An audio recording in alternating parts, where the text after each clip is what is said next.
నమస్తే, నేను Yogita. Welcome to సత్యాగ్రహి. Congress ప్రభుత్వంలో అంతర్గత కుమ్ములాటలు మరోసారి బహిర్గతమయ్యాయా? ఒక అంతర్జాతీయ స్థాయి కార్యక్రమంలో డిప్యూటీ సీఎం భట్టి విక్రమార్కకు ఘోర అవమానం జరిగిందా? ఎంతో ఉత్సాహంగా చిరునవ్వుతో ఆ కార్యక్రమానికి వెళ్లిన డిప్యూటీ సీఎం అక్కడ జరిగిన సీన్ చూసి ఒక్కసారిగా కంగుతిన్నారా? అవును, ఇప్పుడు తెలంగాణ రాజకీయాల్లో గచ్చిబౌలి శిలాఫలకం వ్యవహారం పెను దుమారం రేపుతోంది. సాధారణంగా ఒక గల్లీలో సిమెంట్ రోడ్డు వేసిన ప్రోటోకాల్ ప్రకారం డిప్యూటీ సీఎం పేరు ఉంటుంది. కానీ అగ్రరాజ్యం అమెరికాకు సంబంధించిన ఒక ప్రతిష్టాత్మక కార్యక్రమంలో స్వయంగా శిలాఫలకాన్ని ఆవిష్కరించిన డిప్యూటీ సీఎం భట్టి విక్రమార్క పేరే అక్కడ లేకుండా పోయింది. అసలు గచ్చిబౌలిలో ఏం జరిగింది? భట్టి ముఖంలో ఆ నవ్వు ఎందుకు మాయమైపోయింది? ఇది అనుకోకుండా జరిగిందా, లేక ముఖ్యమంత్రి రేవంత్ రెడ్డి కావాలనే భట్టిని టార్గెట్ చేసి పక్కన పెట్టారా? ఈ స్పెషల్ అనాలిసిస్ లో పూర్తి వివరాలు చూద్దాం. అగ్రరాజ్యం అమెరికాకు స్వాతంత్ర్యం వచ్చి 250 ఏళ్లవుతున్న సందర్భంగా గచ్చిబౌలిలోని యుఎస్ కాన్సులేట్ రోడ్డుకు డొనాల్డ్ ట్రంప్ అవెన్యూ అని నామకరణం చేశారు. ఈ ప్రతిష్టాత్మక కార్యక్రమానికి తెలంగాణ ప్రభుత్వం తరఫున డిప్యూటీ సీఎం భట్టి విక్రమార్క ముఖ్య అతిథిగా హాజరయ్యారు. అమెరికా అంబాసిడర్ సెర్జియో గోర్తో కలిసి ఆయన ఎంతో వైభవంగా ఆ శిలాఫలకాన్ని ఆవిష్కరించారు. అంతా బాగుంది, ప్రోగ్రాం సూపర్ హిట్ అనుకునే లోపే అసలు ట్విస్ట్ బయటపడింది. శిలాఫలకంపై కప్పిన తెరను భట్టి విక్రమార్క ఎంతో చిరునవ్వుతో ఉత్సాహంగా తొలగించారు. తీరా ఆ తెర తొలిగాక భట్టి కళ్ళు ఆ శిలాఫలకంపై పడ్డాయి.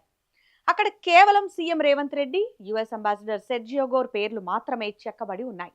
ఆ కార్యక్రమానికి వచ్చి రాత్రి వేళ అంత సమయం కేటాయించి స్వయంగా ఆవిష్కరణ చేసిన డిప్యూటీ సీఎం భట్టి విక్రమార్క పేరు ఎక్కడా కనిపించలేదు. సాధారణంగా మన దగ్గర చిన్న సిమెంట్ రోడ్ వేసిన శంకుస్థాపన శిలాఫలకంపై సీఎం, డిప్యూటీ సీఎం పేర్లు, వాటి కింద ఫాంట్ సైజ్ కొంచెం తగ్గించి మంత్రులు, స్థానిక కార్పొరేటర్ల పేర్లు ముద్రిస్తుంటారు. అది ప్రోటోకాల్. కానీ ఇక్కడ శిలాఫలకం ఆవిష్కరించిన భట్టి పేరే అక్కడ లేకపోవడంతో ఆయన ముఖ కవళికలు ఒక్కసారిగా మారిపోయాయి. అప్పటి వరకు వెలిగిపోయిన ముఖంలో కంగుతిన్న భావాలు కనిపించాయి. పక్కనే ఉన్న అధికారులు, నాయకులు కూడా ఆ శిలాఫలకాన్ని చూసి లోపలే అవాక్కయ్యారు. ఈ ఇన్సిడెంట్ జరిగినప్పటి నుంచి గాంధీభవన్ వర్గాల్లో, కాంగ్రెస్ పార్టీ లీడర్లలో తీవ్రమైన చర్చ నడుస్తోంది. కావాలనే ప్రభుత్వం భట్టి పేరును పెట్టకుండా ప్లాన్ చేసిందా, లేక అధికారులు పొరపాటున అనుకోకుండా మర్చిపోయారా అని పార్టీ నాయకులు గుసగుసలాడుకుంటున్నారు. అయితే ఇందులో అనుకోకుండా జరగడానికి ఏమీ లేదని, ఇంత పెద్ద ఇంటర్నేషనల్ ఈవెంట్లో అమెరికా అంబాసిడర్ వచ్చే ప్రోగ్రాంలో ప్రోటోకాల్స్, శిలాఫలకాల డిజైన్లు సీఎంఓ అనుమతి లేకుండా ఫైనల్ కావు. కాబట్టి ఇది కావాలనే చేసినట్లు కనిపిస్తోందంటూ పార్టీలోని కొందరు సీనియర్లు ఇప్పటికే ఒక కంక్లూజన్ కి కూడా వచ్చేసినట్టు తెలుస్తోంది. అసలు రేవంత్ రెడ్డి భట్టి విక్రమార్కను మొదటి నుంచి టార్గెట్ చేశారనే వాదనకు ఈ ఘటన మరింత బలాన్ని చేకూరుస్తోంది. పార్టీలో రేవంత్ రెడ్డి కంటే భట్టి విక్రమార్క చాలా సీనియర్. ఉమ్మడి ఆంధ్రప్రదేశ్ కాలం నుంచి ఆ తర్వాత తెలంగాణలోనూ కాంగ్రెస్ కోసం భట్టి ఎంతో కష్టపడ్డారు. ముఖ్యంగా గత అసెంబ్లీ ఎన్నికల సమయంలో భట్టి చేసిన పాదయాత్ర కాంగ్రెస్ ను అధికారంలోకి తీసుకురావడానికి ప్రధాన కారణాల్లో ఒకటిగా నిలిచింది.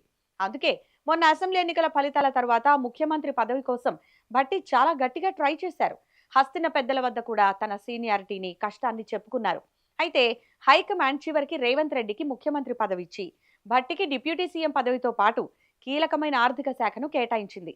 పార్టీ అంతర్గత వర్గాల నుంచి వస్తున్న సమాచారం ప్రకారం ఇప్పుడే కాదు, భవిష్యత్తులోనైనా తనకు ఈ సీనియర్లు అడ్డొస్తారన్న అనుమానంతోనే భట్టితో పాటు ఇతర సీనియర్లను పక్కకు తప్పించేలా రేవంత్ రెడ్డి వ్యూహాలు రచిస్తున్నట్లు టాక్ నడుస్తోంది.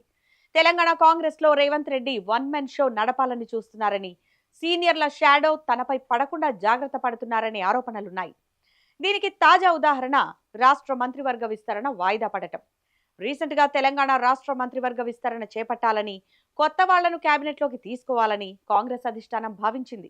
అయితే అందులో భట్టి విక్రమార్క ప్రాధాన్యతను తగ్గించాలని, లేదా ఆయన్ను పూర్తిగా టార్గెట్ చేయాలని రేవంత్ పట్టుబట్టడంతోనే ఆ విభేదాల వల్లే మంత్రివర్గ విస్తరణను కూడా ప్రస్తుతానికి పక్కకు పెట్టినట్లు పొలిటికల్ కారిడార్స్ లో బలంగా ప్రచారం జరుగుతోంది. ఆర్థిక శాఖ మంత్రిగా ఉన్న భట్టి ప్రతి విషయంలోనూ సీఎం నిర్ణయాలకు అడ్డుపడుతున్నారని సీఎం వర్గం భావిస్తుంటే, సీఎం రేవంత్ ఏకపక్ష నిర్ణయాలు తీసుకుంటూ తమను అగౌరవపరుస్తున్నారని భట్టి వర్గం అసంతృప్తితో ఉంది. గచ్చిబౌలి శిలాఫలకం వివాదం ఈ అసంతృప్తికి పరాకాష్ఠగా నిలిచింది. ఏది ఏమైనా అమెరికా అంబాసిడర్ ముందు తెలంగాణ డిప్యూటీ సీఎంకు ఇలాంటి పరిస్థితి ఎదురవ్వడం కాంగ్రెస్ శ్రేణులను కలవరపెడుతోంది. శిలాఫలకంపై పేరు లేకపోవడం కేవలం ఒక ప్రోటోకాల్ పొరపాట, లేక భట్టి విక్రమార్కను పొలిటికల్ గా కార్నర్ చేయడానికి రేవంత్ రెడ్డి వేసిన స్కెచ్చా అనేది కాలమే సమాధానం చెప్పాలి. ఈ వివాదంపై భట్టి విక్రమార్క అధిష్టానానికి ఫిర్యాదు చేస్తారా లేదా అనేది కూడా ఆసక్తికరంగా మారింది. మరి ఈ గచ్చిబౌలి శిలాఫలకం వివాదంపై రేవంత్ రెడ్డి భట్టి విక్రమార్కల మధ్య నడుస్తున్న ఈ కోల్డ్ వార్ పై మీ అభిప్రాయం ఏంటి? ఈ వీడియో కింద కామెంట్ సెక్షన్ లో తప్పకుండా మాకు తెలియజేయండి. అలాగే ఈ వీడియో నచ్చితే లైక్ చేయండి, షేర్ చేయండి. మరిన్ని పొలిటికల్ ఇంట్రెస్టింగ్ అప్డేట్స్ కోసం మా ఛానల్ ని ఇప్పుడే సబ్స్క్రైబ్ చేసుకోండి. Thanks for watching.